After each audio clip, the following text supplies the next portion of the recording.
زان.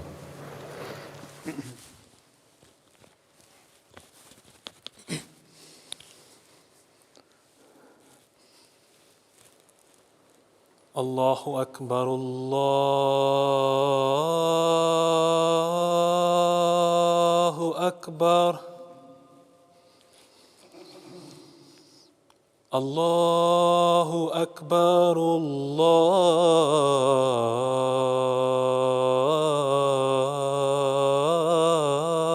الله أكبر أشهد أن لا إله إلا الله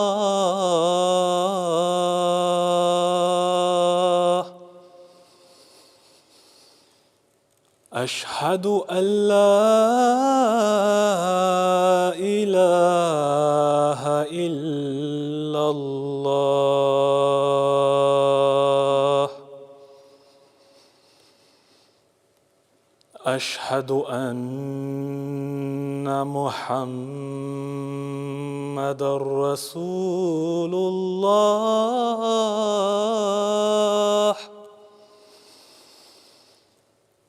أشهد أن محمدًا رسول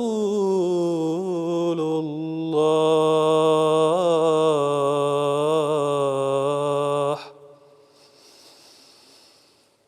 حي على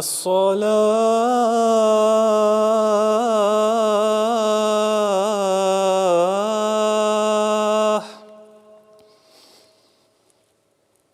حي على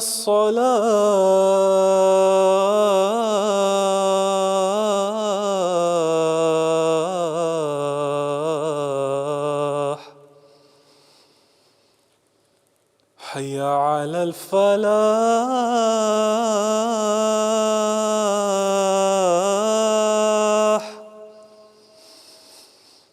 حي على الفلاح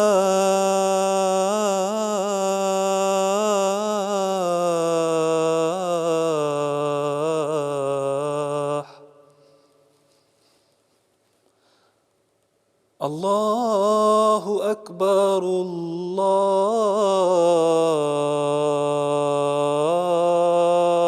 الله أكبر لا إله إلا الله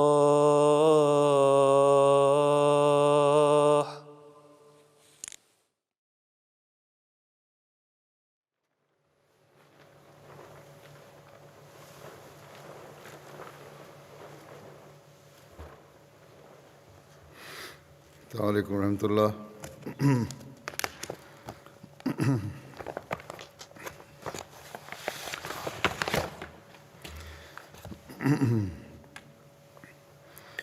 أشهد أن لا إله إلا الله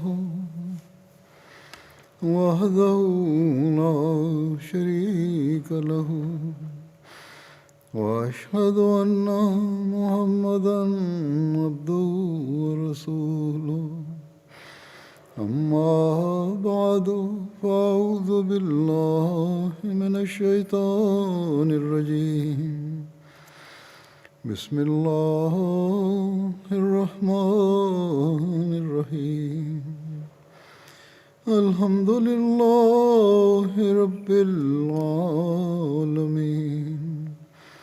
الرحمن الرحيم مالك يوم الدين إياك نعبد وإياك نستعين اهدنا الصراط المستقيم صراط الذين أنعمت عليهم غير المغضوب عليهم ولا الضالين.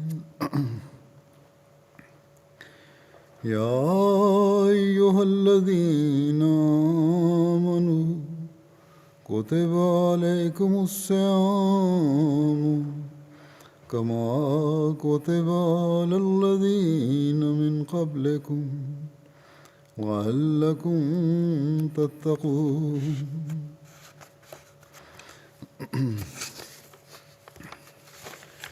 أيام معدودات فمن كان منكم مريضا وعلى سفر فعدة من أيام أخر وعلى الذين يطيقونه فدية طعام مسكين ومن تطوع خيرا فهو خير له وأن تصوموا خير لكم وأن تصوموا خير لكم إن كنتم تعلمون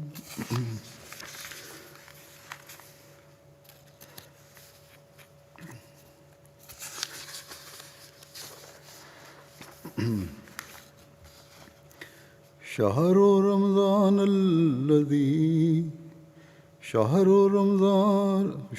رمضان الذي أنزل فيه القرآن هدى للناس وبينات من الهدى والفرقان فمن شهد منكم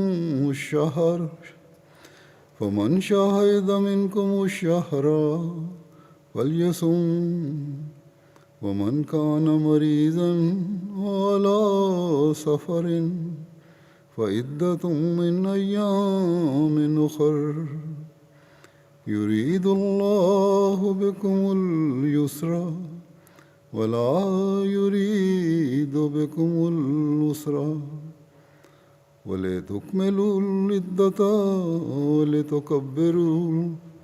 ولتكبروا الله على ما هداكم ولعلكم تشكرون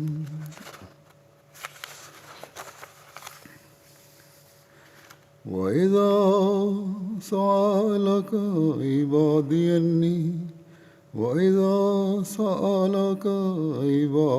أني فإني قريب أجيب دعوة الداع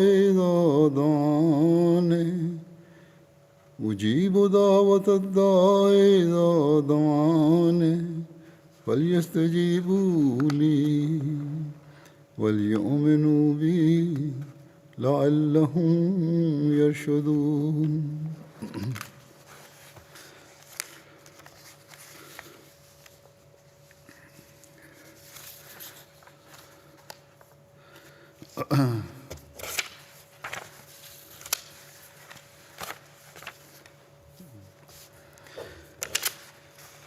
ان آیات کا یہ ترجمہ ہے کہ اے وہ لوگو جو ایمان لائے ہو، تم پر روزے اسی طرح فرض کر دیے گئے ہیں جس طرح تم سے پہلے لوگوں پر فرض کیے گئے تھے، تاکہ تم تقوی اختیار کرو۔ گنتی کے چند دن ہیں، بس جو بھی تم میں سے مریض ہو یا سفر پر ہو تو اسے چاہیے کہ وہ اتنی مدت کے روزے دوسرے ایام میں پورے کرے، اور جو لوگ اس کی طاقت رکھتے ہوں ان پر فدیہ ایک مسکین کو کھانا کھلانا ہے۔ بس جو کوئی بھی نفلی نیکی کرے تو یہ اس کے لیے بہت اچھا ہے، اور تمہارے روزے رکھنا تمہارے لیے بہتر ہے اگر تم علم رکھتے ہو۔ رمضان کا مہینہ جس میں قرآن انسانوں کے لیے ایک عظیم ہدایت کے طور پر اتارا گیا، اور ایسے کھلے نشانات کے طور پر جس میں ہدایت کی تفصیل اور حق و باطل میں فرق کر دینے والے امور ہیں۔ بس جو بھی تم میں سے اس مہینے کو دیکھے تو اس کے روزے رکھے، اور جو مریض ہو یا سفر پر ہو تو گنتی پوری کرنا دوسرے ایام میں ہوگا۔ اللہ تمہارے لیے آسانی چاہتا ہے اور تمہارے لیے تنگی نہیں چاہتا، اور چاہتا ہے کہ تم سہولت سے گنتی کو پورا کرو، اور اس ہدایت کی بنا پر اللہ کی بڑائی بیان کرو جو اس نے تمہیں عطا کی، اور تاکہ تم شکر کرو۔ اور جب میرے بندے تجھ سے میرے متعلق سوال کریں تو یقیناً میں قریب ہوں، میں دعا کرنے والے کی دعا کا جواب دیتا ہوں جب وہ مجھے پکارتا ہے۔ بس چاہیے کہ وہ بھی میری بات پر لبیک کہیں اور مجھ پر ایمان لائیں تاکہ وہ ہدایت پائیں۔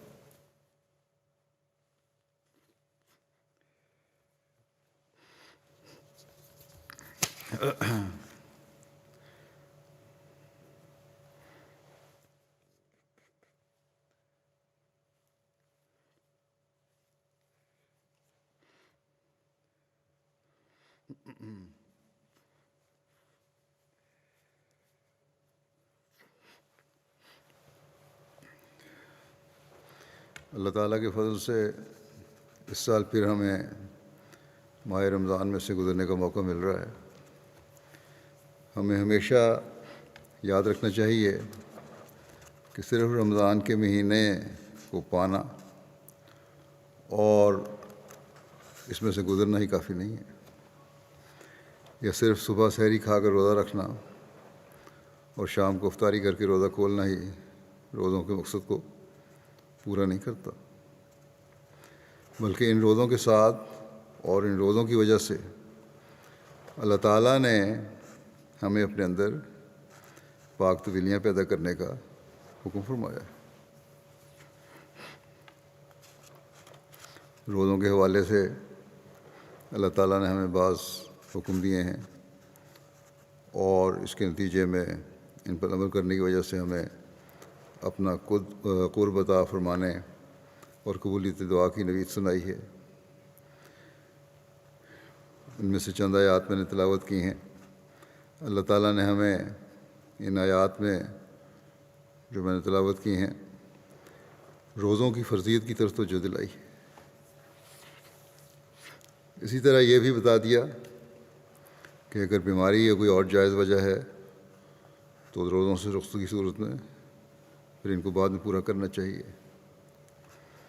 یا پھر اس کا فدیہ ہے اگر بالکل پورا نہ کر سکے، بیماری کوئی لمبی ہے۔ لیکن یہ بھی یاد رہے کہ فدیہ اگر بعد میں روزے رکھنے کی طاقت ہو جائے پھر بھی دینا بہتر ہے اگر مالی لحاظ سے کسی کو اس کی طاقت ہے۔ پھر قرآن کریم کی اہمیت اور اس کے نزول کے بارے میں بھی بتا کر ہمیں یہ بتایا کہ اس کا پڑھنا اور اس پر عمل کرنا اور ہدایت اور ایمان میں مضبوطی کا عمل کرنا ہمارے لیے ہدایت اور ایمان میں مضبوطی کا ذریعہ ہے، اور اللہ تعالیٰ سے تعلق قائم کرنے اور اس کی بھیجی ہوئی تعلیم کو سمجھنے کا بھی ذریعہ ہے۔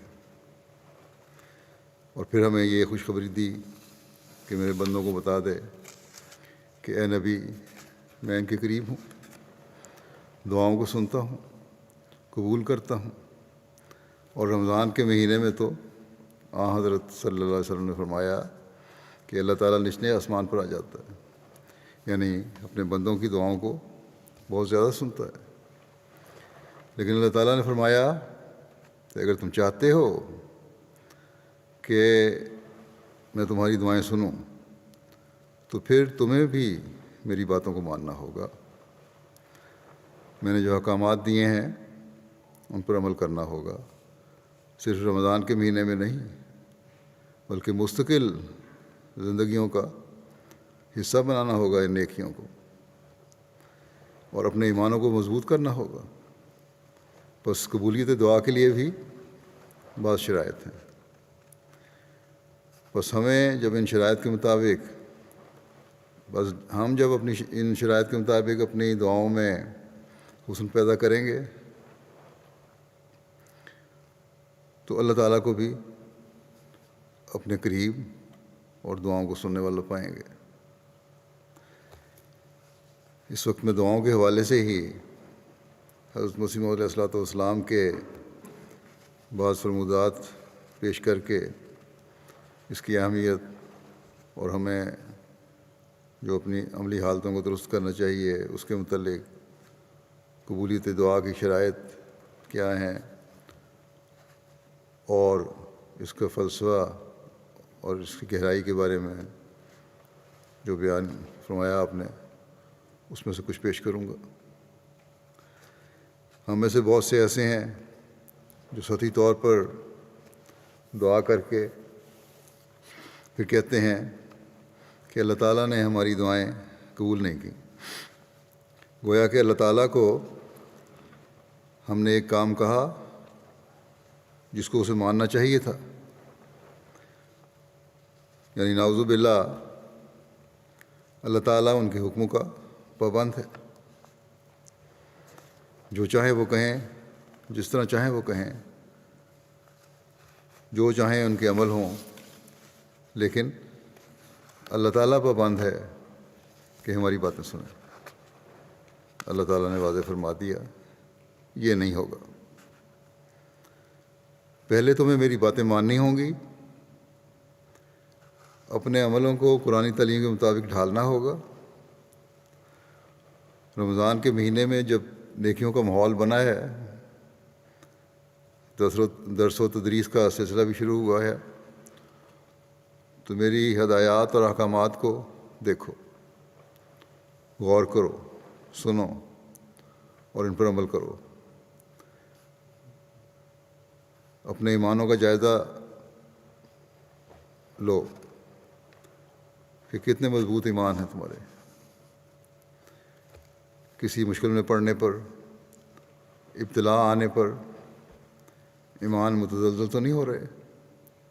بہرحال یہ ایک ایسا مضمون ہے جس میں قدم بندے نہیں پہلے اٹھانا ہے، اور جب اس کی انتہا ہوتی ہے تو پھر اللہ تعالیٰ کی رحمت اور شفقت جوش میں آتی ہے، بس اس کا فضل جوش میں آتا ہے۔ بس اس بات کو سمجھنا ہمارے لیے بہت ضروری ہے۔ حضرت مسیح علیہ السلام ایک موقع پر فرماتے ہیں کہ دعا اسلام کا خاص فخر ہے اور مسلمانوں کو اس پر بڑا ناز ہے،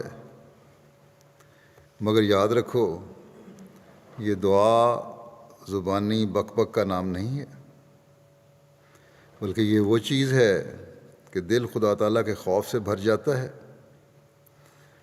اور دعا کرنے والے کی روح پانی کی طرح بہہ کر آستانہ الوہیت پر گرتی ہے، اور اپنی کمزوریوں اور لغزشوں کے لیے قوی اور مقتدر خدا سے طاقت اور قوت اور مغفرت چاہتی ہے۔ اور یہ وہ حالت ہے کہ اسے دوسرے الفاظ میں موت کہہ سکتے ہیں۔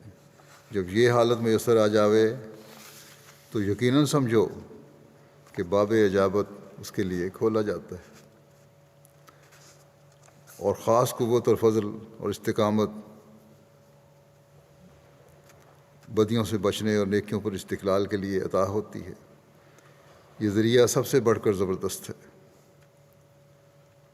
بس یہ ہے دعا کا طریق اور اللہ تعالیٰ کا قرب پانے کا طریق، اور دعا کو قبول کروانے کا طریق، اور گناہوں سے پاک ہونے کا طریق۔ آج کل یہ سوال بڑا عام کیا جاتا ہے کہ ہمیں کس طرح پتہ چلے کہ ہمارے گناہ معاف ہو گئے اور اللہ تعالیٰ ہم سے راضی ہے۔ یہاں اس بارے میں حضرت مسیح علیہ السلام نے ایک اصولی بات بیان فرما دی کہ اگر اللہ تعالیٰ سے حقیقی تعلق قائم ہو جاتا ہے، جو مستقل تعلق ہے، جس کے لیے انسان نے حقیقی کوشش کی ہے، تو پھر اللہ تعالیٰ کا ایسا فضل ہوتا ہے جو اسے بدیوں سے بچنے کی استقامت عطا فرماتا ہے۔ اور نہ صرف یہ کہ بدیوں سے انسان بچتا ہے، بلکہ نیکیاں کرنے اور مستقل نیکیاں کرنے کی قوت عطا ہوتی ہے۔ اگر یہ نہیں تو انسان یہ نہیں کہہ سکتا کہ میں نے اللہ تعالیٰ کو قرب پا لیا ہے۔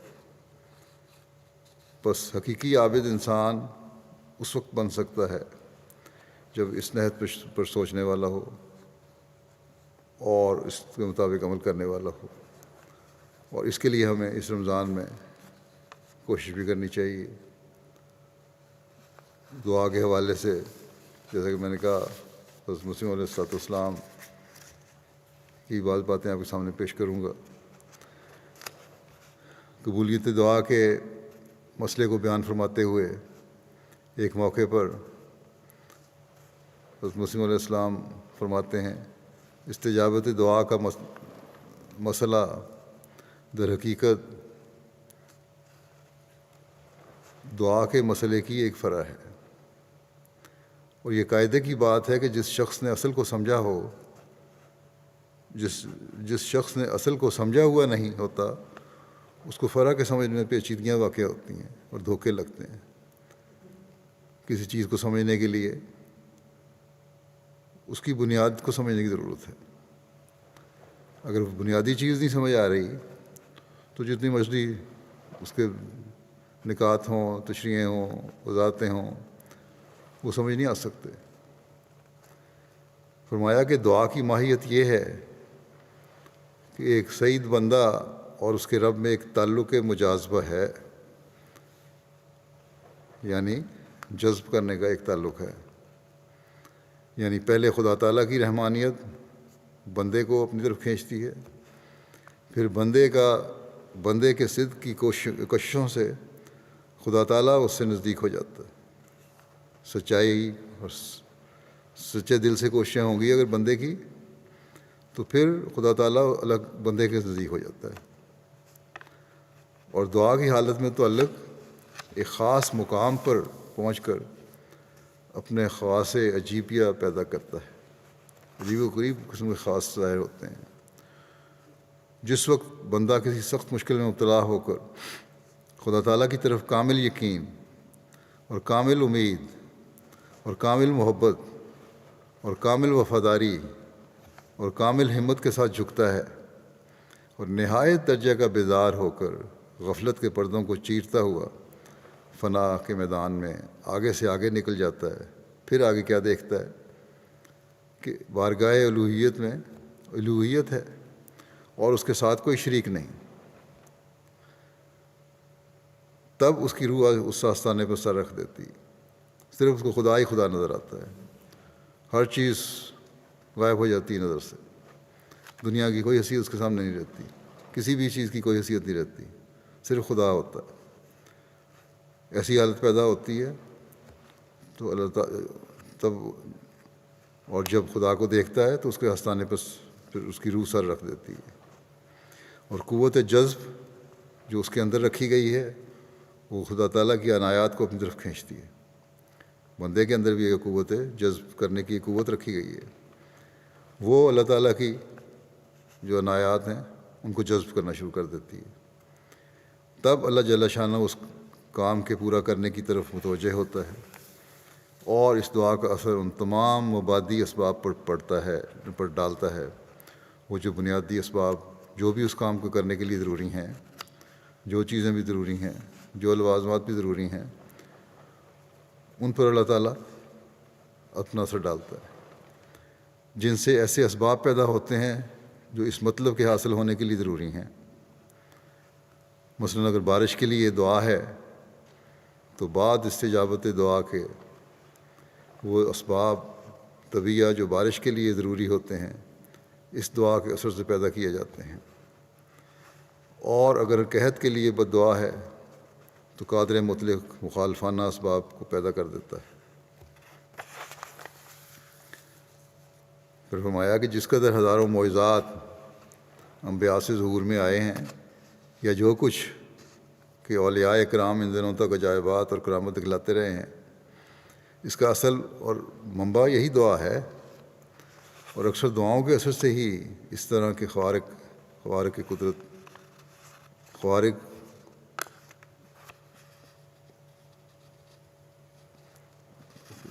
قدرت قادر کا تماشا دکھلا رہے ہیں۔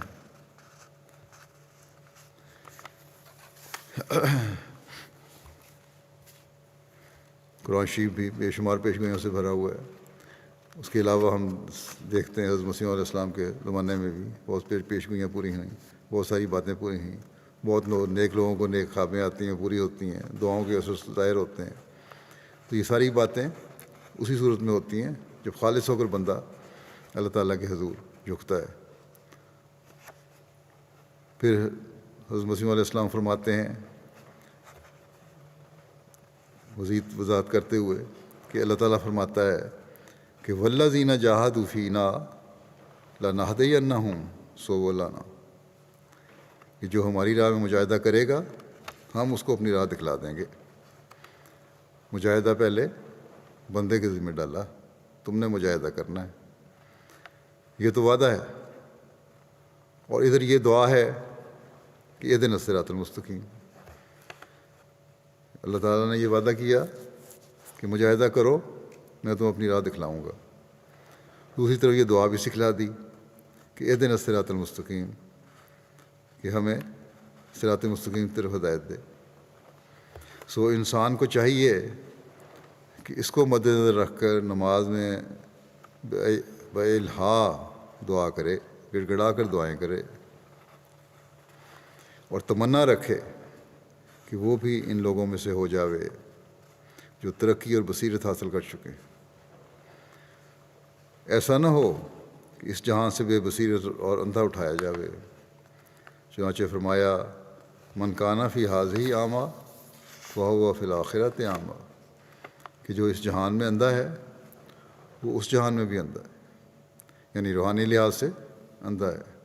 جو اس جہان میں دنیا میں ڈوبا ہوا، جس نے اللہ تعالیٰ کو نہیں پہچانا، جس نے دعاؤں کی حکمت کو نہیں پہچانا، جس نے دعاؤں کے اثر کو نہیں پہچانا اور دنیا میں ڈوبا ہوا ہے، وہ پھر اگلے جہان میں بھی اللہ تعالیٰ کا قرب نہیں پا سکتا۔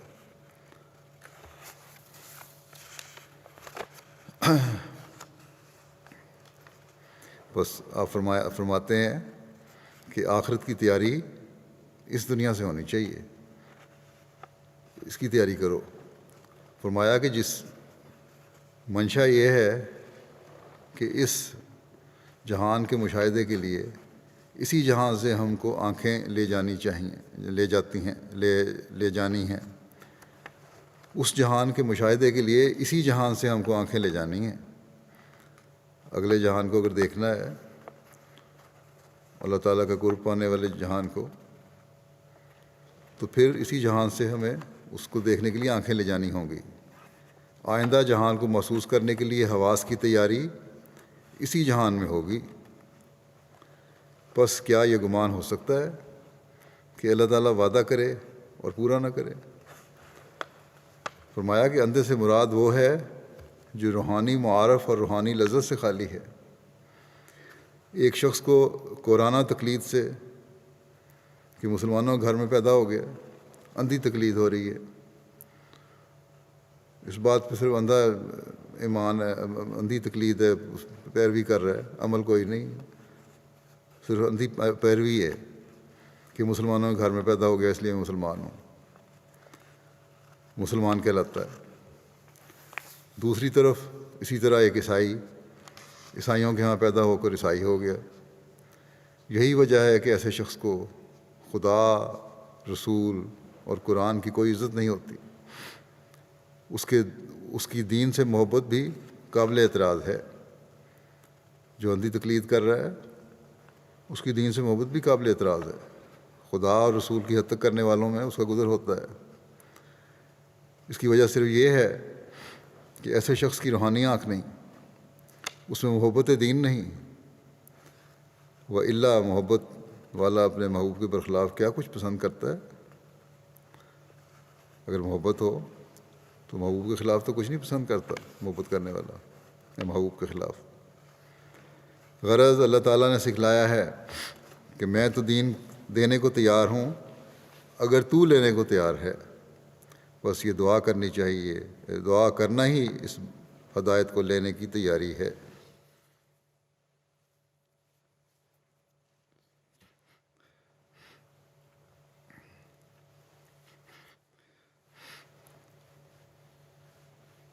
بس ان دنوں میں یہ دعا بہت کریں کہ اہدنا الصراط المستقیم، اللہ تعالیٰ ہمیں سیدھے راستے پر چلائے، دلوں کو بھی پاک کر کے حقیقی عابد بنائے، اور اللہ تعالیٰ کے بندوں کا حق ادا کرنے والا بھی بنائے، نہ کہ آج کل جس طرح شدت پسند کر رہے ہیں ان کی طرف ہوں، ان کی طرح ہو جائیں. خدا اور رسول کے نام پر ظلم کیے جا رہے ہیں.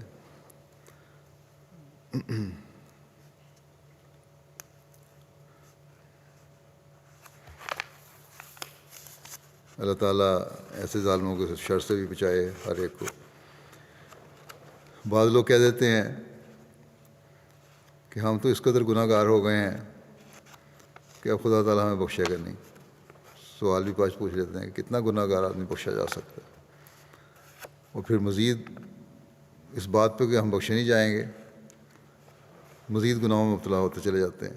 اصل میں تو شیطان ایک وسوسہ ڈال رہا ہوتا ہے ان کے دل میں. خدا تعالیٰ سے دور کرنے کے لیے اپنے حربے استعمال کر رہا ہوتا ہے شیطان، اور ایسے لوگ پھر شیطان کے ہاتھوں میں کھیلتے رہتے ہیں. لیکن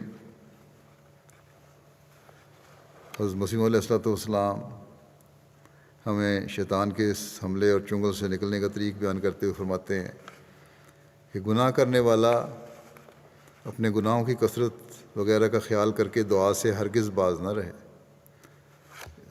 ہرگز نہ رکو کہ بہت دعا ہو گئی، بہت گناہ ہو گئے ہیں. فرمایا کہ دعا تریاک ہے، آخر دعاؤں سے دیکھ لے گا کہ گناہ اسے کیسا برا لگنے لگا. دعا ہی تو علاج ہے گناہوں سے بچنے کا. جب دعا کرو گے مستقل مزاجی سے تو دیکھو گے کہ گناہ بھی برا لگنے لگے گا اسے، شیطان دوڑ جائے گا. جو لوگ معاصی میں ڈوب کر دعا کی قبولیت سے مایوس رہتے ہیں اور توبہ کی طرف رجوع نہیں کرتے، آخر وہ انبیاء اور ان کی تاثیرات کے منکر ہو جاتے ہیں، پھر وہ دین سے ہٹ جاتے ہیں. ایسے لوگ دین سے دور ہو جاتے ہیں، اور پھر انبیاء سے دور ہوتے ہوتے دہریت تک پہنچ جاتے ہیں، پھر دین سے ہٹتے ہٹتے. بس اسلام ایسے لوگوں کو بھی امید کی کرن دکھلاتا ہے جو گناہوں میں ڈوبے ہوئے ہیں.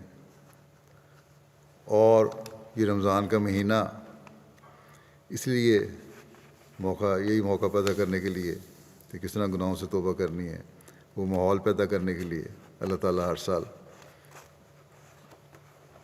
ہمیں دکھاتا ہے. بس اس مہینے سے فائدہ اٹھانا چاہیے. اپنے ایک الہام کو ذکر کرتے ہوئے کہ اجیب کل دعائے کا، حضرت مسیح علیہ السلام فرماتے ہیں میرے ساتھ میرے مولا کریم کا صاف وعدہ ہے کہ اجیب کل دعائے کا، مگر میں خوب سمجھتا ہوں کہ کل سے مراد یہ ہے کہ جن کے نہ سننے سے ضرر پہنچتا ہے. میں سمجھتا ہوں کہ ہر دعا سے مراد یہ نہیں کہ ہر دعا سنی جائے گی. وہ دعائیں، لیکن اگر کل سے مراد یہ ہے کہ جن کے نہ سننے سے ضرر پہنچتا ہے، لیکن اگر اللہ تعالیٰ تربیت اور اصلاح چاہتا ہے تو رد کرنا ہی اجابت دعا ہے. بعض اوقات انسان کسی دعا میں ناکام رہتا ہے اور سمجھتا ہے کہ خدا تعالیٰ نے دعا رد کر دی، حالانکہ خدا تعالیٰ اس کی دعا کو سن لیتا ہے. وہ اجابت بصورت رد ہی ہوتی ہے، کیونکہ اس کے لیے در پردہ اور حقیقت میں بہتری اور بھلائی اس کے رد ہی میں ہوتی ہے. انسان چونکہ کوتاہ بین اور دور اندیش نہیں بلکہ ظاہر پرست ہے، اس لیے اس کو مناسب ہے کہ جب اللہ تعالیٰ سے کوئی دعا کرے اور وہ بظاہر اس کے مفید طلب نتیجہ خیز نہ ہو، مفید مطلب نتیجہ خیز نہ ہو، تو خدا پر بظن نہ ہو کہ اس نے میری دعا نہیں سنی. وہ تو ہر ایک کی دعا سنتا ہے. وہ تو انہیں استجیب لکم فرماتا ہے. راز اور بھید یہی ہوتا ہے کہ دائی کے لیے خیر اور بھلائی رد دعا میں ہوتی ہے، یعنی دعا کرنے والا کے لیے خیر اور بھلائی اسی میں ہے کہ دعا نہ سنی جائے. پھر اس کی اسی بات کی مزید وضاحت کرتے ہوئے فرماتے ہیں کہ دعا کا اصول یہی ہے کہ اللہ تعالیٰ قبول دعا میں ہمارے اندیشے اور خواہش کے تابع نہیں ہوتا۔ دیکھو بچے کس قدر اپنی ماؤں کو پیارے ہوتے ہیں، وہ چاہتی ہیں کہ ان کو کسی قسم کی تکلیف نہ پہنچے، لیکن اگر بچے بیہودہ طور پر اصرار کریں اور رو کر تیز چاقو یا آگ کا روشن اور چمکتا ہوا انگارہ مانگیں تو کیا ماں باوجود سچی محبت اور حقیقی دل سوزی کے کبھی گوارا کرے گی کہ اس کا بچہ آگ کا انگارہ لے کر ہاتھ جلا لے یا چاقو کی تیز دھار پر ہاتھ مار کر ہاتھ کاٹ لے؟ ہرگز نہیں۔ اسی اصول سے اجابت دعا کا اصول سمجھ سکتے ہیں۔ فرمایا کہ میں خود اس عمر میں ایک تجربہ رکھتا ہوں کہ جب دعا میں کوئی جزو مضر ہوتا ہے تو دعا ہرگز قبول نہیں ہوتی۔ یہ نہیں کہ ساری دعائیں میری قبول ہو گئیں، اللہ تعالیٰ بہتر جانتا ہے، اس کو غیب کا علم ہے۔ جب کوئی بات اس دعا میں مضر ہوتی ہے، نقصان دہ ہوتی ہے، تو قبول نہیں ہوتی میری دعا۔ وہ فرمایا کہ یہ بات خوب سمجھ آ سکتی ہے کہ ہمارا علم یقینی اور صحیح نہیں ہوتا۔ بہت سے کام ہم نہایت خوشی سے مبارک سمجھ کر کرتے ہیں اور اپنے خیال میں ان کا نتیجہ بہت ہی مبارک خیال کرتے ہیں، مگر انجام کار وہ ایک غم اور مصیبت ہو کر چمٹ جاتا ہے۔ اس کی بہت ساری مثالیں آج کل بھی ہم دیکھتے ہیں، روزانہ کی ڈاک میں نے دیکھا ہے، لوگوں کے خط آتے ہیں کہ دعا کرتے ہیں اور پھر سمجھتے ہیں زبردستی سے کام کو کرنے کے لیے کوشش بھی کرتے ہیں، پھر اس کے نتیجے بہتر نہیں نکلتے، پھر اللہ تعالیٰ سے شکوہ ہوتا ہے کہ ہم نے دعا بھی بہت کی تھی اور بڑا صدقہ خیرات دے کر یہ کام شروع کیا تھا، پھر بھی اس کا نتیجہ نیک نہیں نکلا، یا وہ قبول نہیں ہوئی ہماری دعا۔ پہلی بات تو یہ ہے کہ یہ بھی دیکھنے والی بات ہے کہ دعا کو جو انتہا تک پہنچانے والی بات ہے وہ پہنچائی، اللہ تعالیٰ سے وہ تعلق قائم جو کرنا چاہیے وہ ہوا، اگر نہیں تو پھر تو زبانی جمع خرچی ہے، جس طرح حضرت مسلم نے فرمایا۔ اور اگر دعا کو انتہا تک پہنچا دیا تھا اور پھر اللہ تعالیٰ نے اس کام کو رد کر دیا یا اس کے نتائج نہیں نکلے تو پھر اللہ تعالیٰ کی یہ حکمت تھی، اسی میں فائدہ تھا انسان کا۔ اور اگر غلطی کی وجہ سے زور دیتا ہے انسان تو پھر انسان کو بجائے اللہ تعالیٰ پر شکوہ کرنے کے استغفار کرنی چاہیے کہ میرے سے غلطی ہوئی اور میں اس پر زیادہ زور دیتا رہا جو میرے حق میں نہیں تھی بات۔ بعض ایسے بھی ہیں جنہوں نے دعا کی کہ اللہ تعالیٰ یہ قبول کر لے، اگر بہتر نہیں تب بھی قبول کر لے۔ بعض رشتوں میں بھی ایسا ہوا، اللہ تعالیٰ نے دعا سن لی، اس کی ہو گیا رشتہ جہاں وہ پسند کرتا تھا، اور اس کے کچھ عرصے بعد علیحدگی بھی ہو گئی۔ تو ایسی دعائیں پھر کرنی بھی نہیں چاہیے۔ بعض دفعہ اللہ تعالیٰ سبق دینے کے لیے بھی انسان کو سکھا دیتا ہے، اس کی دعائیں بعض قبول کر لیتا ہے جو اس کے حق میں نہیں اچھی ہوتی، لیکن پھر نتیجہ جب سامنے آتا ہے پھر وہ توبہ استغفار کرتا ہے۔ بہرحال فرمایا آپ نے کہ غرض یہ کہ خواہشات انسانی سب پر صادر نہیں کر سکتے کہ سب صحیح ہے، چونکہ انسان سہو اور نسیان سے مرکب ہے، غلطیاں ہوتی ہیں انسان سے، اس لیے ہونا چاہیے اور ہوتا ہے کہ بعض خواہش مضر ہوتی ہے، اور اگر اللہ تعالیٰ اس کو منظور کر لے تو یہ امر منصب رحمت کے صریح خلاف ہے۔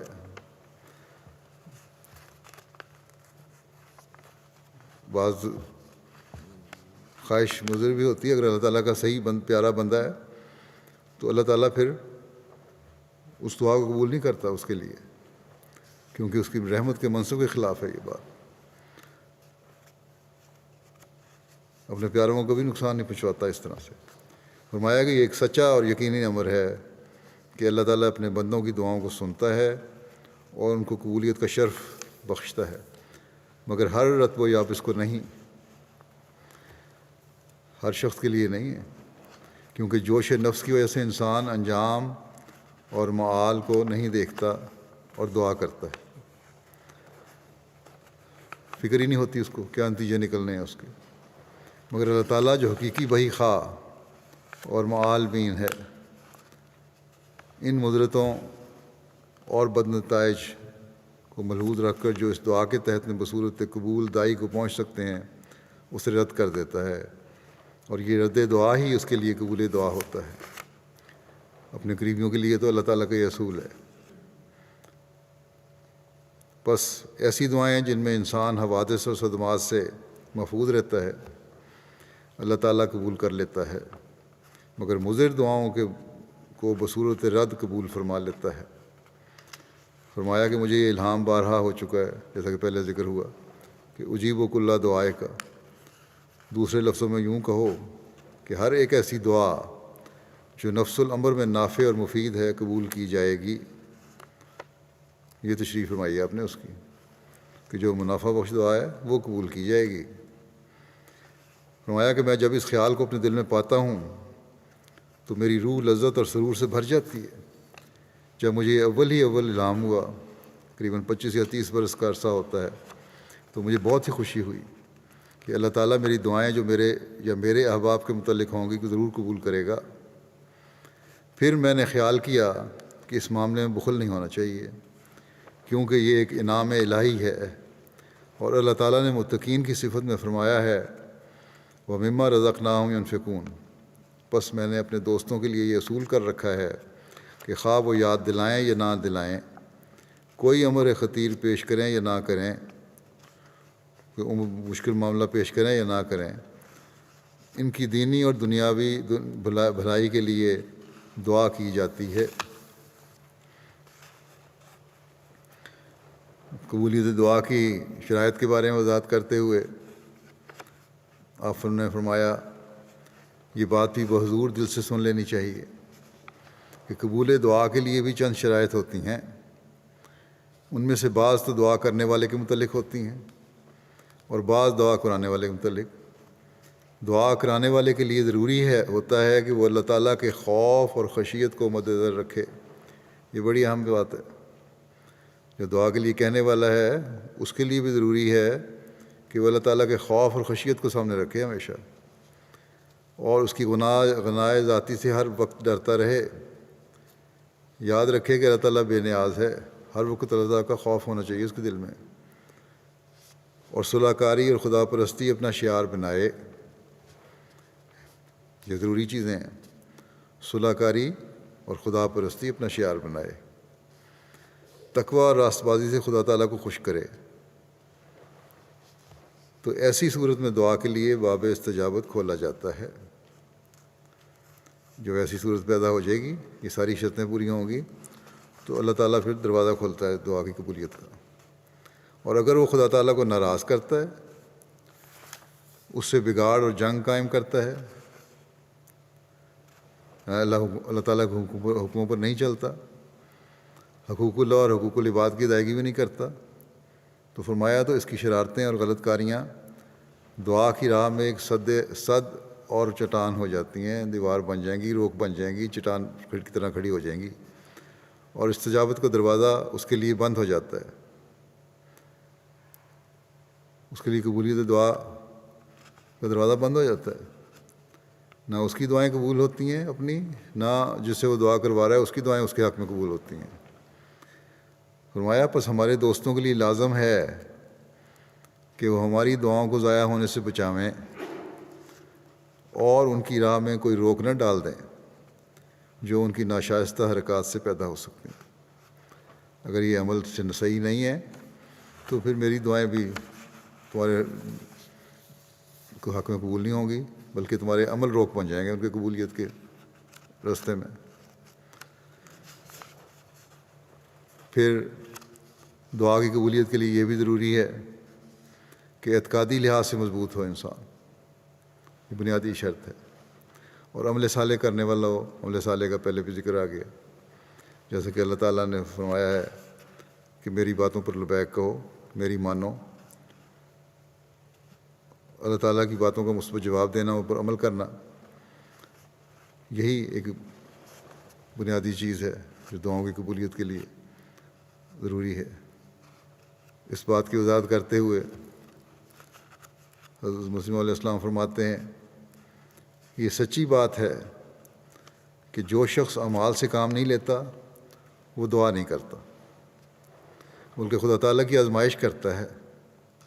اس لیے دعا کرنے سے پہلے اپنی تمام طاقتوں کو خرچ کرنا ضروری ہے، اور یہی معنی اس دعا کے ہیں۔ پہلے لازم ہے کہ انسان اپنے اعتقاد اعمال میں نظر کرے، کیونکہ خدا تعالیٰ کی عادت ہے کہ اصلاح اسباب کے پیرائے میں ہوتی ہے۔ سامان مہیا ہوں گے جو اصلاح کے لیے ضروری ہیں، اپنی حالتیں درست کرو گے تو پھر درست کرنے کی کوشش کرو گے تو پھر اصلاح بھی ہوگی۔ فرمایا کہ وہ کوئی نہ کوئی ایسا سبب پیدا کر دیتا ہے جو اصلاح کا موجب ہوتا جاتا ہے۔ اگر دعا سچے دل سے کی جا رہی ہے تو اللہ تعالیٰ پھر ایسا سبب پیدا کر دیتا ہے جو اصلاح کا موجب بن جاتا ہے۔ وہ لوگ اس مقام پر ذرا خاص غور کریں جو کہتے ہیں کہ جب دعا ہوئی تو اسباب کی کیا ضرورت ہے۔ وہ نادان سوچیں کہ دعا بجائے خود ایک مخفی سبب ہے۔ خدا جو دعا کرنا ہے وہ بھی تو ایک سبب بھی وجہ ہے نا، جو دوسرے اسباب کو پیدا کر دیتا ہے۔ اور ایاک نعبد کا تقدم ایاک نستعین پر جو کلمہ دعائیہ ہے، اس امر کی خاص تشریح کر رہا ہے کہ ہم تیری عبادت کرتے ہیں اور پھر تجھ سے مدد چاہتے ہیں کہ ہمارے کام ہو جائیں۔ اس امر کی خاص تشریح کر رہا ہے۔ غرض عادت اللہ ہم یوں ہی دیکھ رہے ہیں کہ وہ خلق اسباب کر دیتا ہے، اسباب پیدا کر دیتا ہے انسان کے لیے۔ دیکھو، پیاس کے بجھانے کے لیے پانی اور بھوک مٹانے کے لیے کھانا مہیا کرتا ہے، مگر اسباب کے ذریعے۔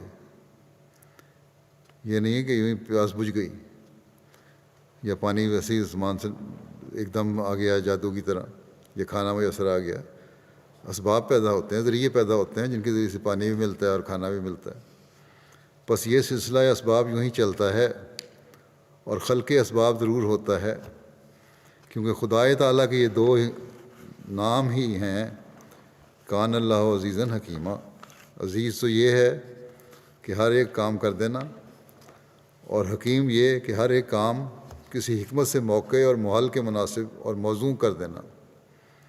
دیکھو، نباتات جمادات میں قسم قسم کے خواص رکھے ہیں۔ تربتی کو دیکھو کہ وہ 1-2 تولہ تک دست لے آتی ہے، ایسا ہے سکمونیا۔ اللہ تعالیٰ اس بات پر تو قادر ہے کہ یوں ہی دست آ جائے یا پیاس بدون پانی کے بجھ جائے۔ قدرت ہے اللہ تعالیٰ کی کہ پیٹ کھول دے اور پانی سے پیاس بجھ جائے، مگر چونکہ عجائبات قدرت کا علم کرانا بھی ضروری تھا۔ اللہ تعالیٰ نے جو چیزیں پیدا کی ہیں، یہ جو عجائبات ہیں قدرت کے، ان کو علم کرانا بھی ضروری تھا، کیونکہ جس قدر واقفیت اور علم عجائبات قدرت کا وسیع ہوتا جاتا ہے، اسی قدر انسان اللہ تعالیٰ کی صفات پر اطلاع پا کر قرب حاصل کرنے کے قابل ہوتا جاتا ہے۔ طبابت حیات سے ہزارہ خواص معلوم ہوتے ہیں۔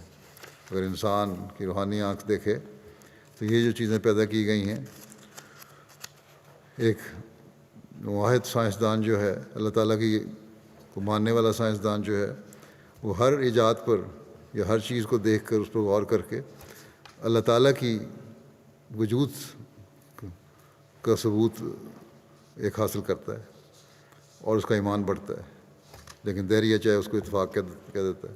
لیکن بہرحال فرمایا کہ یہ عجائبات قدرت اللہ تعالیٰ نے دکھایا اس لیے ہیں تاکہ انسان کو پتہ لگے کہ ہر چیز کا ایک مقصد ہے۔ پھر آپ فرماتے ہیں کہ چاہیے تقویٰ کی راہ اختیار کریں، کیونکہ تقویٰ ہی ایک ایسی چیز ہے جس کو شریعت کا خلاصہ کہہ سکتے ہیں۔ اور اگر شریعت کو مختصر طور پر بیان کرنا چاہیں تو مغز شریعت تقویٰ ہی ہو سکتا ہے۔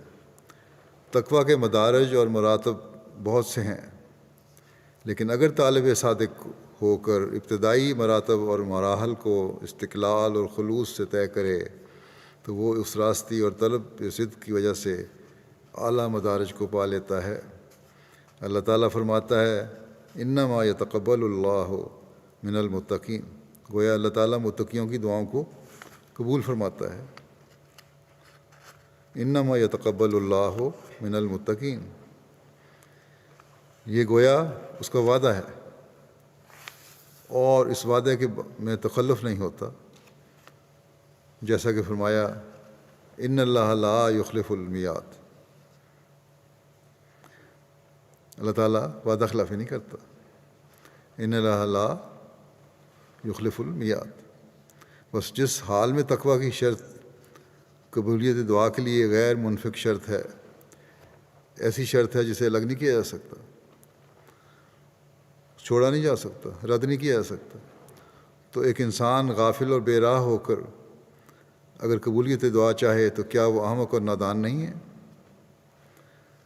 لہذا ہماری جماعت کو لازم ہے کہ جہاں تک ممکن ہو ہر ایک ان میں سے تقوی کی راہوں پر قدم مارے، تاکہ قبولیت دعا کا سرور اور حظ حاصل کرے اور زیادتی ایمان کا حصہ لے۔ اللہ تعالیٰ نے فرمایا میرے پہ ایمان بھی لاؤ، اسی طرح ایمان بڑھے گا۔ پھر حضرت مسیح علیہ السلام رحم کی قسمیں بیان کرتے ہوئے فرماتے ہیں یہ یاد رہے کہ رحم دو قسم کا ہوتا ہے، ایک رحمانیت، دوسرا رحیمیت کے نام سے موسوم ہے۔ رحمانیت تو ایسا فیضان ہے کہ جو ہمارے وجود اور ہستی سے بھی پہلے ہی شروع ہوا۔ مثلا اللہ تعالیٰ نے پہل اپنے علم قدیم سے دیکھ کر اس قسم کا زمین و آسمان اور ارضی اور سماوی اشیاء ایسی پیدا کی ہیں جو سب ہمارے کام آنے والی ہیں اور کام آتی ہیں۔ ان سب اشیاء سے انسان ہی عام طور پر فائدہ اٹھاتا ہے۔ بھیڑ، بکری اور دیگر حیوانات جبکہ بجائے خود انسان کے لیے مفید شے ہیں تو وہ کیا فائدہ اٹھاتے ہیں؟ یہ سب چیزیں تو انسان کے لیے فائدہ کے لیے بنائی گئی ہیں، انہوں نے کیا فائدہ اٹھانا ہے؟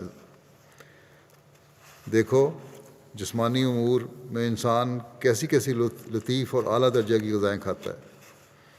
اعلیٰ درجے کا گوشت انسان کے لیے ہے، ٹکڑے اور ہڈیاں کتوں کے واسطے ہیں۔ جسمانی طور پر جو حظوظ اور لذات انسان کو حاصل ہیں، گو حیوان بھی اس میں شریک ہیں، مگر انسان کو بدرجہ اعلیٰ حاصل ہیں۔ اور روحانی لذات میں جانور شریک بھی نہیں ہیں۔ روحانی لذات جو ہیں وہ تو صرف انسان کے لیے ہیں، جانور تو اس میں شریک ہی نہیں۔ بس یہ دو قسم کی رحمتیں ہیں، ایک وہ جو ہمارے وجود سے پہلے پیش از وقت کے طور پر تقدمہ کی صورت میں یعنی پہلی تیار کر کے رکھی گئی ہیں، عناصر وغیرہ اشیاء پیدا کیں جو ہمارے کام میں لگی ہوئی ہیں، اور یہ ہمارے وجود، خواہش اور دعا سے پہلے ہیں۔ ہمارے پیدا ہونے سے ہی پہلے چیزیں ہماری خواہش سے بھی پہلے سے ہی موجود ہیں، ہماری دعا مانگنے سے پہلے سے ہی موجود ہیں، جو رحمانیت کے تقاضے سے پیدا ہوئے ہیں۔ یہ ساری چیزیں اللہ تعالیٰ کی رحمانیت کی وجہ سے پیدا ہوئی ہیں۔ اور دوسری رحمت رحیمیت کی ہے، یعنی جب ہم دعا کرتے ہیں تو اللہ تعالیٰ دیتا ہے۔ غور کیا جاوے تو معلوم ہوگا کہ قانون قدرت کا تعلق ہمیشہ سے دعا کا تعلق ہے۔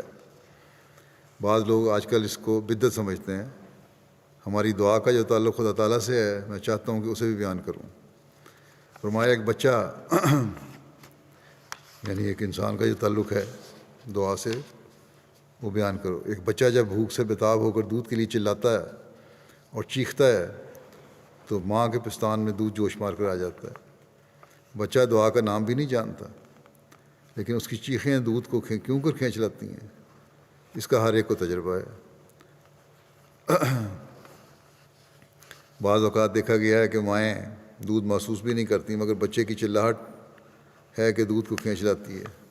تو کیا ہماری چیخیں جب اللہ تعالیٰ کے حضور ہوں تو وہ کچھ بھی نہیں کھینچ کر لا سکتی؟ آتا ہے اور سب کچھ آتا ہے، مگر آنکھوں کے اندھے جو فاضل اور فلاسفر بنے بیٹھے ہیں وہ دیکھ نہیں سکتے۔ بچے کو جو مناسبت ماں سے ہے، اس تعلق اور رشتہ کو انسان اپنے ذہن میں رکھ کر اگر دعا کی فلسفے پر غور کرے تو وہ بہت آسان اور سہل معلوم ہوتی ہے۔ دوسری قسم کا رحم یہ تعلیم دیتا ہے کہ ایک رحم مانگنے کے بعد پیدا ہوتا ہے، مانگتے جاؤ گے ملتا جائے گا، ادعونی استجب لکم، کوئی لفاظی نہیں ہے، بلکہ یہ انسانی سرشت کا ایک لازمہ ہے۔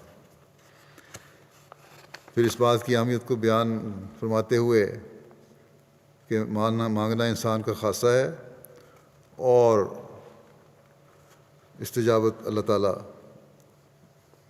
کا کام ہے۔ فرمایا کہ مانگنا انسان کا خاصہ ہے اور استجابت اللہ تعالیٰ کا۔ جو نہیں سمجھتا اور نہیں مانتا وہ جھوٹا ہے۔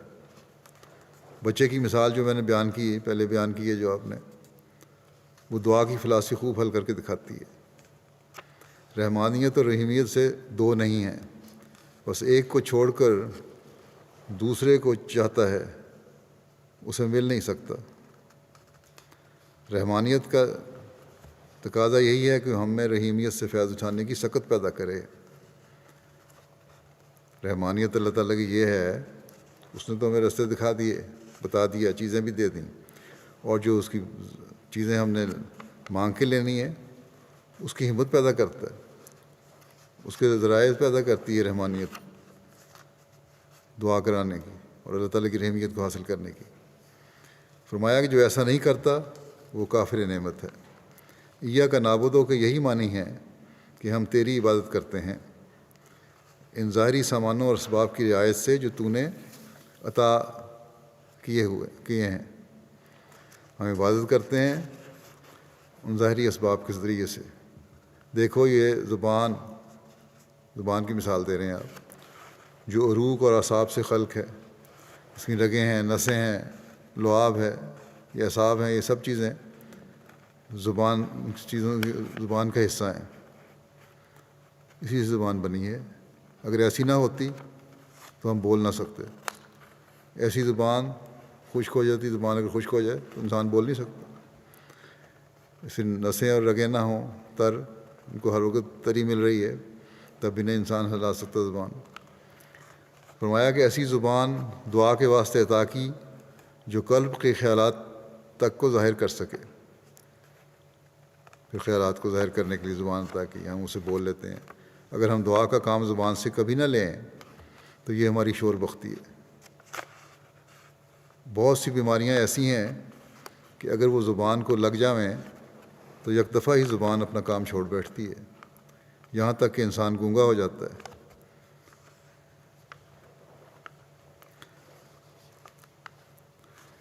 بس یہ کیسی رحیمیت ہے کہ ہم کو زبان دے رکھی ہے۔ ایسا ہی کانوں کی بناوٹ میں زبان دینا، میرا خیال ہے یہاں رحمانیت کا لفظ ہے شاید۔ بہرحال اللہ تعالیٰ نے زبان دے رکھی ہے، اس کی رحمانیت ہے یہ بھی۔ ایسا ہی، اور پھر اس کا استعمال جو ہے، اس کا استعمال کرنا کا طریقہ ہمیں سکھایا اور اس کو ہم استعمال کرتے ہیں، یہ بھی رحیمیت ہے۔ ایسا ہی کانوں کی بناوٹ میں فرق آ جاوے تو خاک بھی سنائی نہ دے۔ ایسا ہی قلب کا حال ہے، وہ جو خشوع و خضوع کی حالت رکھی ہے اور سوچنے اور تفکر کی قوتیں رکھی ہیں، اگر بیماری آ جاوے تو سب قریباً بیکار ہو جاتی ہیں۔ مجنونوں کو دیکھو کہ ان کے قوا کیسے بیکار ہو جاتے ہیں، تو کیا یہ ہم کو لازم نہیں کہ ان خدا داد نعمتوں کی قدر کریں؟ اگر ان قوا کو جو اللہ تعالیٰ نے اپنے کمال فضل سے ہم کو عطا کیے ہیں بیکار چھوڑ دیں تو لا ریب ہم کافر نعمت ہیں۔ بس یاد رکھو کہ اگر اپنی قوتوں اور طاقتوں کو معطل چھوڑ کر دعا کرتے ہیں تو دعا کچھ بھی فائدہ نہیں پہنچا سکتی، کیونکہ جب ہم نے پہلے عطیہ سے کچھ کام نہیں لیا تو دوسرے کو کب اپنے لیے مفید اور کارآمد بنا سکیں گے؟ یہ مثالیں دے کر آپ نے واضح فرما دیا کہ اللہ تعالیٰ کی دی ہوئی نعمتوں کی قدر کرو اور انہیں کام میں لاؤ، جو اس کا اعلیٰ کام ہے۔ اس سے اللہ تعالیٰ سے اس کا صحیح استعمال مانگو، اور جب یہ ہوگا تو پھر یہ ایک بندہ حقیقی بندگی کا حق ادا کر سکتا ہے، اس کی دی ہوئی نعمتوں کا شکر ادا کر سکتا ہے۔ اور یہ شکر پھر انسان پھر یہ شکر جو ہے پھر اس کے اللہ تعالیٰ کے فضل کو جذب کرتا ہے، اور رحمانیت سے عطا کی ہوئی چیزیں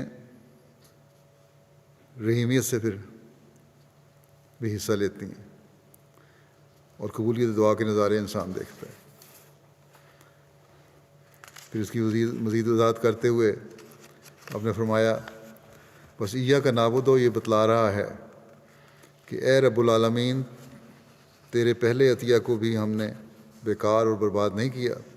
اہدنا الصراط المستقیم میں یہ ہدایت فرمائی ہے کہ انسان خدا تعالیٰ سے سچی بصیرت مانگے، کیونکہ اگر اس کا فضل اور کرم دستگیری نہ کرے تو عاجز انسان ایسی تاریکی اور اندھکار میں پھنسا ہوا ہے کہ وہ دعا ہی نہیں کر سکتا۔ اللہ تعالیٰ کا فضل ہے، وہی اس کی رہنمائی کرتا ہے، وہی مدد کرتا ہے، ورنہ انسان تو عاجز ہے، وہ تو دنیا میں پھنسا ہوا ہے، تاریکی میں پھنسا ہوا ہے دنیا کی، اس کا کوئی دعا کا موقع ہی نہیں مل سکتا۔ بس جب تک انسان خدا کے اس فضل کو جو رحمانیت کے فیضان سے اسے پہنچا ہے کام میں لا کر دعا نہ مانگے، کوئی نتیجہ بہتر نہیں نکل سکتا۔ انسان کو بہرحال اللہ تعالیٰ سے دعا مانگنی پڑتی ہے اس اندھیرے سے نکلنے کے لیے۔ فرمایا میں نے عرصہ ہوا انگریزی قانون میں یہ دیکھا تھا کہ تقاوی کے لیے پہلے کچھ سامان دکھانا ضروری ہوتا ہے۔ تقاوی ہوتا ہے ایک زراعتی قرضہ ذمہ دار لیتے ہیں، یہاں بھی قرض لیتے ہیں، مورگیج وغیرہ لیتے ہیں، تو کچھ اپنے رقم ڈالنی پڑتی ہے بیچ میں، یا کوئی ضمانت دینی پڑتی ہے، سامان دکھانا ضروری ہوتا ہے، کچھ نہ کچھ عمل پیش کرنا پڑتا ہے، عملی طور پہ کچھ نہ کچھ پیش کرنا پڑتا ہے۔ اسی طرح قانون قدرت کی طرف دیکھو کہ جو کچھ ہم کو ملا، پہلے ملا ہے، اس سے کیا بنایا۔ اگر عقل و ہوش آنکھ کان رکھتے ہوئے نہیں بہکے ہو اور ہمک اور دیوانگی کی طرف نہیں گئے تو دعا کرو اور اپنے اور بھی فضل الہی ملے گا۔ اگر سب چیزیں ملی ہیں انسان کو، اللہ تعالیٰ نے جو نعمتیں دی ہیں اسے بہکے نہیں ہیں، تو پھر دعا کرو کہ اللہ تعالیٰ نے یہ چیزیں دی ہیں تو فضل الہی اور بڑھے گا، ورنہ محرومی اور بدقسمتی کے لچھن ہے۔ اگر نعمتوں کا صحیح استعمال نہیں ہے تو پھر دعائیں کوئی فائدہ نہیں دیتی، بلکہ محرومی اور بدقسمتی پھر رہتی ہے انسان کے شامل حال۔ بس ہمیں اس پر بہت غور کرنے کی کوشش کرنی چاہیے۔ پھر آپ فرماتے ہیں قانون قدرت میں قبولیت دعا کی نظیریں موجود ہیں، اور ہر زمانے میں خدا تعالیٰ زندہ نمونے بھیجتا ہے، اسی لیے اس نے اہدنا الصراط المستقیم صراط الذین انعمت علیہم کی دعا تعلیم فرمائی ہے۔ یہ خدا تعالیٰ کا منشا اور قانون ہے، اور کوئی نہیں جو اس کو بدل سکے۔ اہدنا الصراط المستقیم کی دعا سے پایا جاتا ہے کہ ہمارے اعمال کو اکمل اور اتم کر، ہمارے اعمال کو اکمل اور اتم کر، مکمل کر، پورا کر۔ ان الفاظ پر غور کرنے سے معلوم ہوتا ہے کہ بظاہر تو اشارۃ النص کے طور پر اس سے دعا کرنے کا حکم معلوم ہوتا ہے، ظاہری طور پر دعا کرنے کا حکم ہے۔ صراط مستقیم کی ہدایت مانگنے کی تعلیم ہے، لیکن یہ ضرور ہے، یہی ہے اس کی طرف اشارہ ہو رہا، لیکن اس کے سر پر ایاک نعبد و ایاک نستعین بتا رہا ہے کہ اس سے فائدہ اٹھائیں، یعنی صراط مستقیم کے منازل کے لیے قوا سلیم سے کام لے کر استعانت الہی کو مانگنا چاہیے۔ ایاک نعبد و ایاک نستعین بتا رہا ہے کہ اگر صراط مستقیم کو حاصل کرنا ہے تو پھر اپنے جو قوا اللہ تعالیٰ نے تمہیں دیے ہیں ان سے کام لے کر اللہ تعالیٰ کی مدد مانگنی پڑے گی صراط مستقیم پہ چلنے کے لیے۔ بس ظاہری اسباب کی رعایت ضروری ہے، جو اس کو چھوڑتا ہے وہ کافر نعمت ہے۔ نیکیاں کرنے کے لیے بھی اللہ تعالیٰ سے مدد مانگنی پڑے گی۔ فرمایا ہمیں ایسی زبان دعا کے لیے عطا کی ہے اللہ تعالیٰ نے جو قلب کے خیالات اور ارادوں کو ظاہر کر سکے۔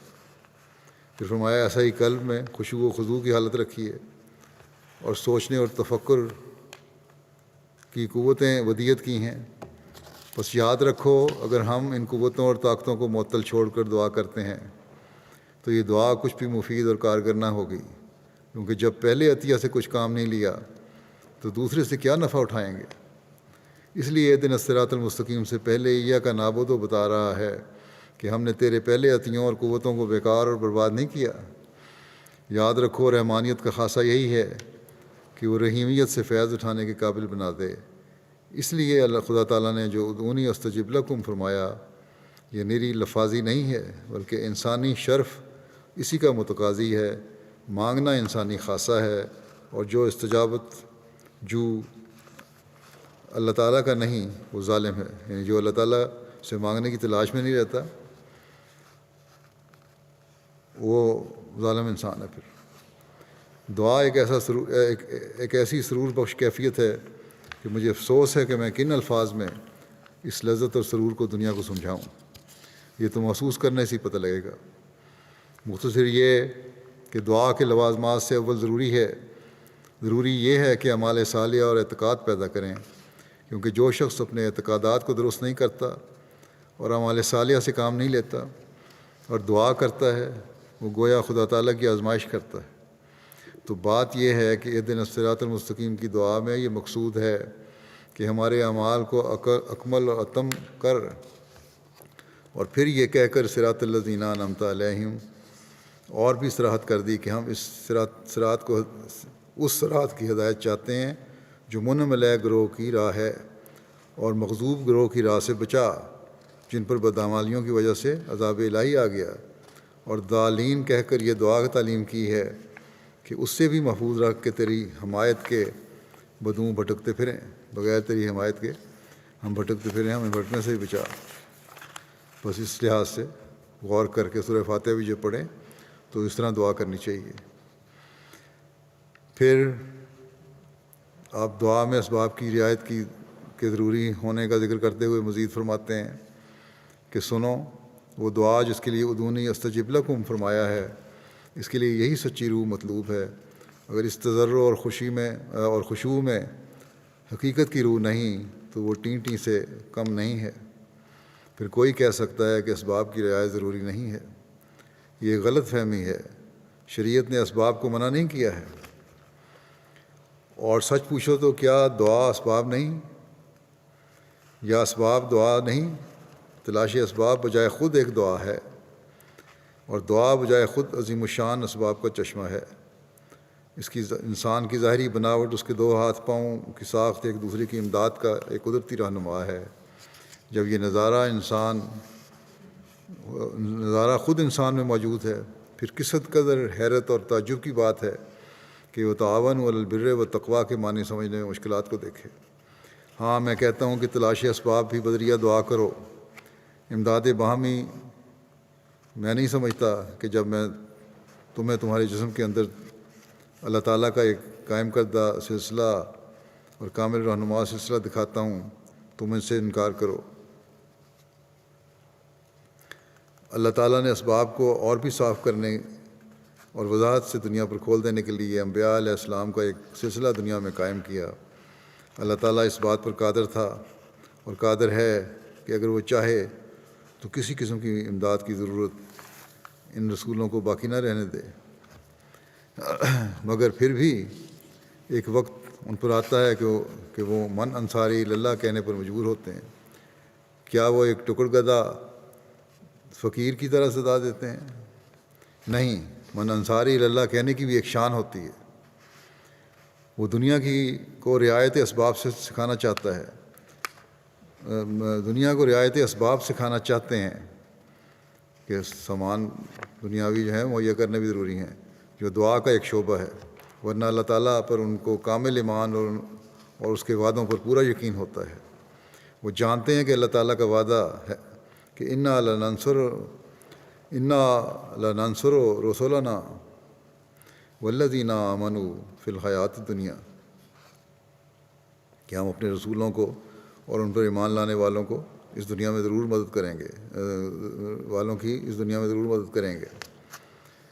فرمایا کہ ایک یقینی اور حتمی وعدہ ہے یہ۔ میں کہتا ہوں کہ بھلا اگر خدا کسی کے دل میں مدد کا خیال نہ ڈالے تو کوئی کیوں کر مدد کر سکتا ہے؟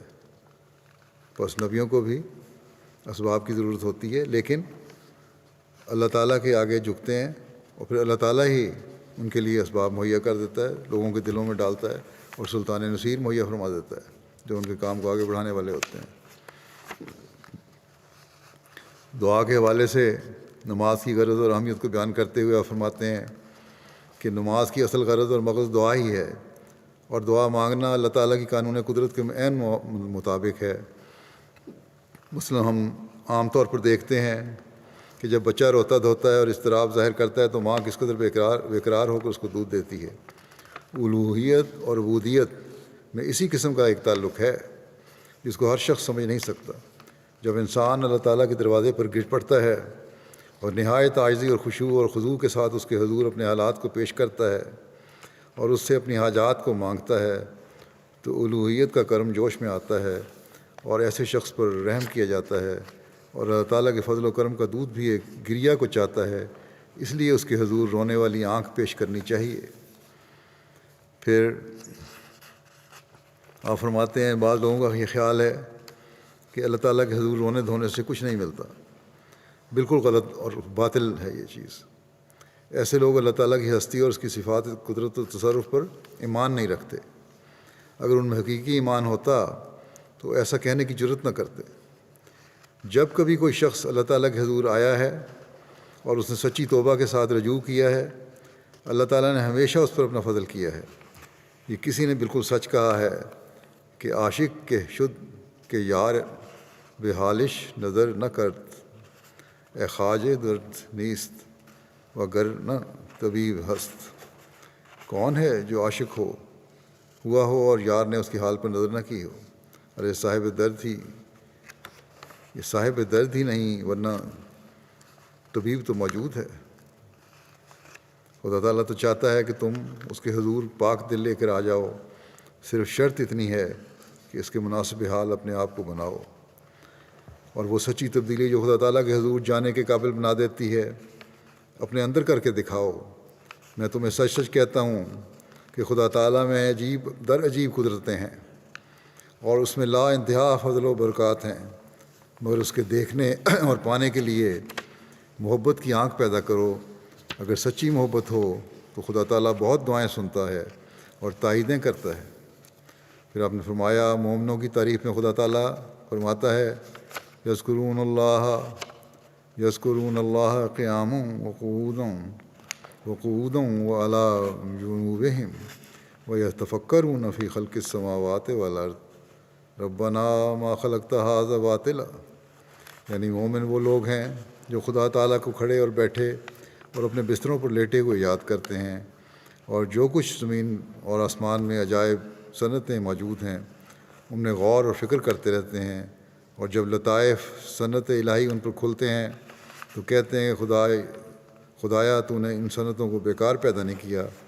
یعنی وہ لوگ جو مومن خاص ہیں صنعت شناسی اور حیات دانی سے دنیا پرست لوگوں کی طرح صرف اتنی ہی غرض نہیں رکھتے کہ مثلاً اسی پر کفایت کریں کہ زمین کی شکل یہ ہے اور اس کا قطر اس قدر ہے اور اس کی کشش کی کیفیت یہ ہے اور آفتاب اور مہتاب اور ستاروں سے اس قسم کے تعلقات ہیں، بلکہ وہ صنعت کی کمالیت شناخت کرنے کے بعد اور اس کے خواص کھلنے کے پیچھے سانے کی طرف رجوع کر جاتے ہیں اور اپنے ایمان کو مضبوط کرتے ہیں، یعنی علم حاصل کر کے خدا تعالیٰ کی طرف جھکتے ہیں جیسا کہ میں نے کہا پہلے بھی، اور اپنے ایمان کو مضبوط کرتے ہیں، اور یہی ایک مومن کی خاص نشانی اور امتیاز ہے۔ یہ چند باتیں میں نے اس عظیم خزانے سے پیش کی ہیں جو حضرت اقدس مسیح موعود علیہ السلام نے ہمیں عطا فرمایا، جس سے دعا کی اہمیت، حکمت، دعائیں مانگنے کا طریق، اس کی فلاسفی سب پر کچھ نہ کچھ روشنی پڑتی ہے۔ اگر ہم اس کو سمجھنے والے ہوں تو ہم اپنی زندگیوں میں ایک انقلاب پیدا کر سکتے ہیں، خدا تعالیٰ سے تعلق میں ایک خاص کیفیت پیدا کر سکتے ہیں، اللہ تعالیٰ کے فضل کو جذب کرنے والے بن سکتے ہیں۔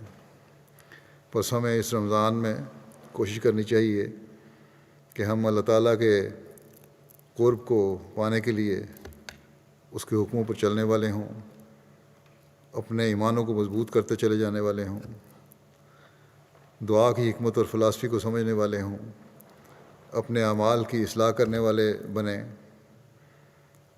اور ان لوگوں میں شامل ہوں جن کی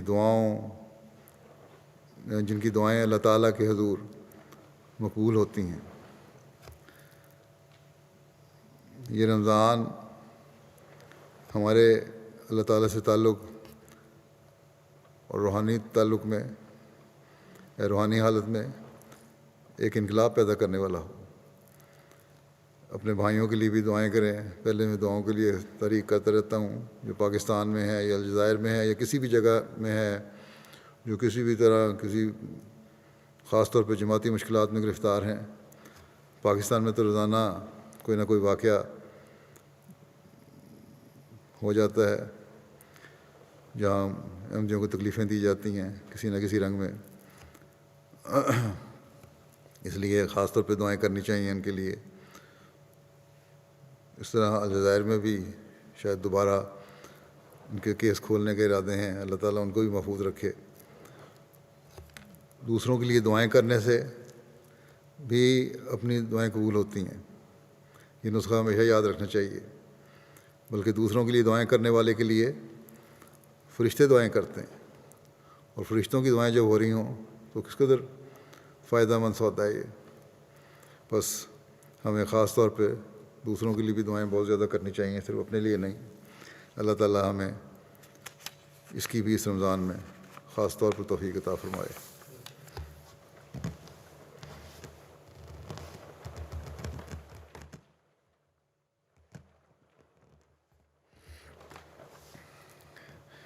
الحمد للہ نحمدہ ونستعینہ ونستغفرہ ونؤمن بہ ونتوکل علیہ ونعوذ باللہ من شرور انفسنا ومن سیئات اعمالنا ومن يهده الله فلا مضل له ومن يضلل فلا هادي له ونشهد أن لا إله إلا الله ونشهد أن محمدا عبده ورسوله عباد الله رحمكم الله إن الله يأمر بالعدل والإحسان وإيتاء ذي القربى وينهى عن الفحشاء والمنكر والبغي يعظكم لعلكم تذكرون اذكروا الله يذكركم وادعوه يستجب لكم ولذكر الله أكبر۔